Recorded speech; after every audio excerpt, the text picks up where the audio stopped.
Box clever. I'm the man in the box.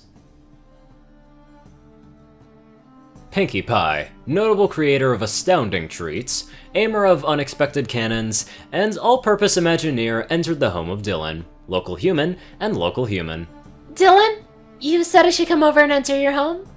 She asked as she entered, looking around for signs of him. Ahead, around a doorway, stepped Dylan.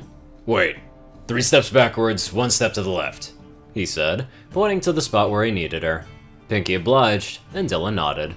"There's a surprise at the end of this, but you've got to stand there to get the full effect. I thought this out," he said, tapping his temple.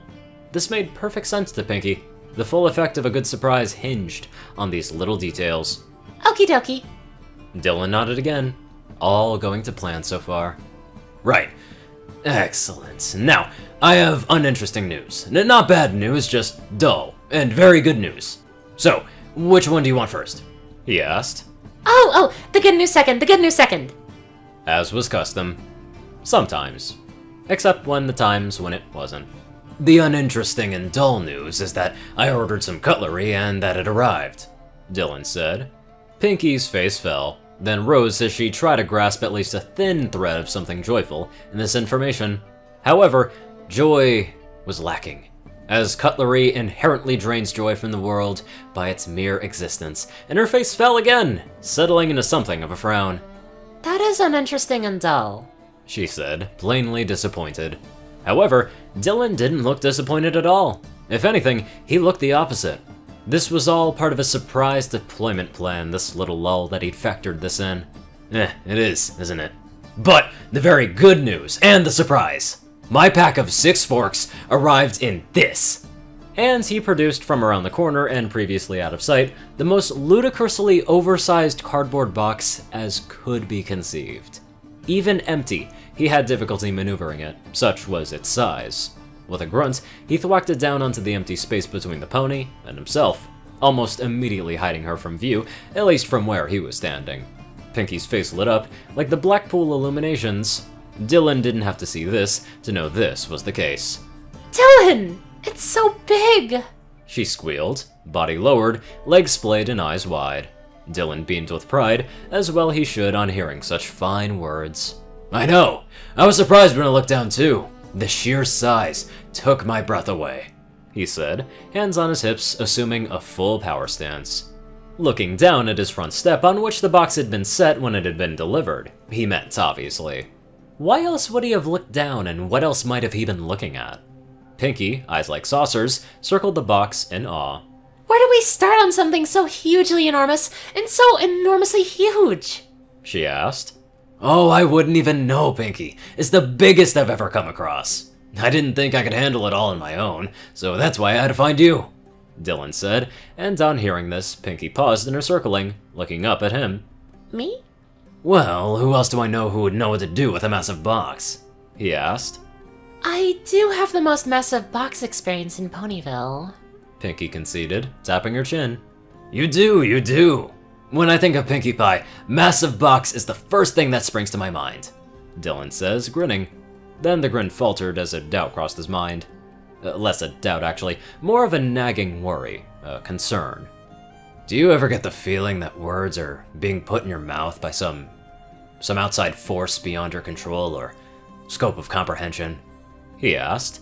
All the time, Pinkie said breezily. Oh, not just me then.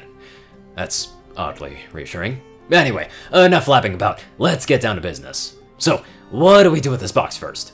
Dylan asked, hands on his legs as he squatted down a bit better to get onto Pinkie's level. Hide in it, Pinkie said, without so much as a hint of hesitation. Right then. And so, that's what they did first. Dylan flipping it over, and both of them getting in underneath it. The box, despite its prodigious size, could not conceivably contain, or comfortably, both a pony and a not tiny human, and yet it did somehow, with room to spare. Probably not worth digging into the hows and whys, though. The two of them huddled into the cool darkness of the box, and giggled at how covert they were, Pinkie stuffing a hoof into her muzzle to muffle herself while Dylan bit on a knuckle. Wouldn't do to give their position away with giggling, after all. Anyone from the outside looking in would have seen just a perfectly ordinary, unsuspicious box, having no idea of the sneaky hiding cargo it contained. Only being invisible would make them less conspicuous. This idea tickled them greatly. But this was just the start of their adventures. Hiding was the mere tip of the iceberg. By turns and through the sheer unbridled power of imagination, the box became all manner of things. A mighty ocean-going galleon, the pair of them sailed to parts unknown. The formidable and ancient treasure chest they found at the end of that particular voyage, a cave of non-specific wonders, and more besides. For a brief time, the box became a castle of sorts, and Pinky the regal owner. Dylan then played the part of the muckraking peasant to come to beg for some sort of boon or favor, and bowed and scraped appropriately at the base of the towering walls. Initially fun, Pinky quickly found the sight of all the bowing and all the scraping to be a little off-putting. She didn't like to see Dylan prostrated, so they swapped around. But Dylan didn't enjoy the sight in reverse either, so they settled on being both peasants, and bowing and scraping alongside one another to an empty box, sharing knowing looks. This they enjoyed considerably. There was a sense of solidarity. How much time passed in this manner, neither of them could say, but they could certainly say it was time well spent. Still, an important part of a good time is that it does not last forever, and slowly, things began to wind to their natural course. That is to say, they wound down. Dylan stood, stretching. Well, that was fun, but... He had been going to suggest maybe some food, but Pinky didn't allow it. An idea had occurred to her. Something that she couldn't in good conscience keep to herself. Wait! She shrieked, halting him in his tracks. I know what we can do. What? Pinky glanced about as though concerned about eavesdroppers, and tottered up onto her hind legs to reach and grab Dylan's collar and haul him in closer to her, the better to whisper covertly right into his ear. Have you ever wanted to be? She said, voice lowering further, still looking about as she spoke. An explorer? It might have crossed my mind, he said. What about... She pulled him in closer, until her face was actively pressed against the side of his head. a space explorer? She released her grip on his shirt, and the two broke apart, though their eye contact remained constant. An understanding built between them silently, inexorably. Pinky grinned and nodded slowly, and in turn, Dylan also nodded, and he too started to grin. "Pinky, I am picking up what you're putting down," he said. Or pinking up what she was putting down, whichever. Twilight was outside, reading. How unlike her.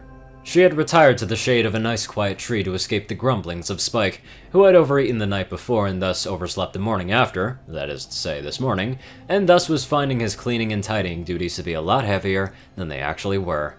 He was not shy in making sure everyone in earshot was aware of this. Twilight's concentration could only phrase so much, and after having to reread the same paragraph for the third or so time, she decided action had to be taken. And, well, it was a nice day, so why not read outside?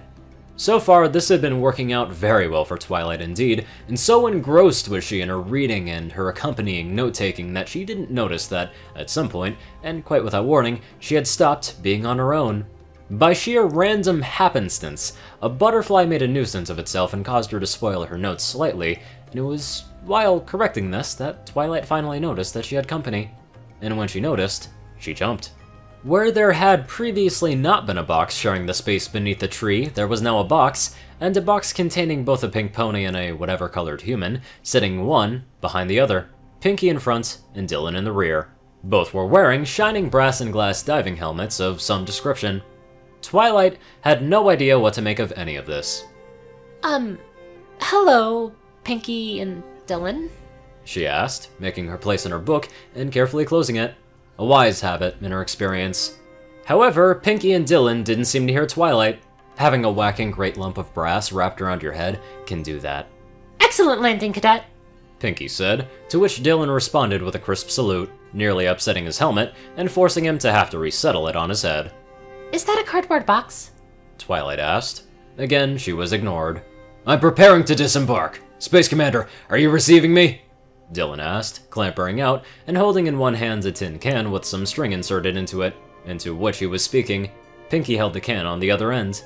"Loud and clear, Ensign," said Pinky.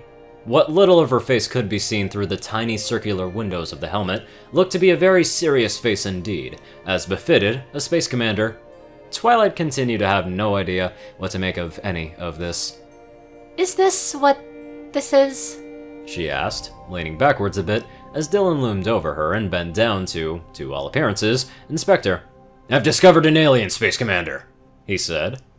Native life! Document its habits, able spaceman Dylan. Dylan bent down for a closer look, and Twilight leaned back some more, utterly at a loss. "It appears to be reading some sort of book-like object. Possibly a book.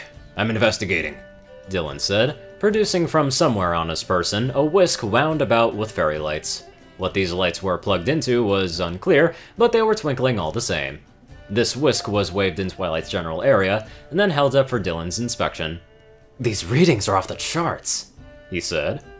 Bigger charts next time, Pinky said. Tongue just seemed to be poking out of the corner of her mouth as she made a note on her space clipboard, much like a normal clipboard, only wrapped in tinfoil, and better to survive in the cold vacuum of space. Where did you get those helmets? Twilight asked, reaching up to poke Dylan's helmet, just to see if it too was just something else wrapped in some sort of foil, and she would not put this past Pinky. Now, it was Dylan's turn to lean away. "The native life is getting agitated, Space Commander," he said. Get out of there, cadet! Ensign! Cadensign! Tossing the whisk into the air, Dylan turned around and launched himself back towards the box, falling into it head first, legs sticking out the top and kicking. Twilight caught the whisk, more out of reflex than any actual desire to catch it. Wait until Space Command hears about this, Pinky said, jabbing her hooves at the inside of the box, almost as if she knew what she was doing. "Oh, we'll get medals!"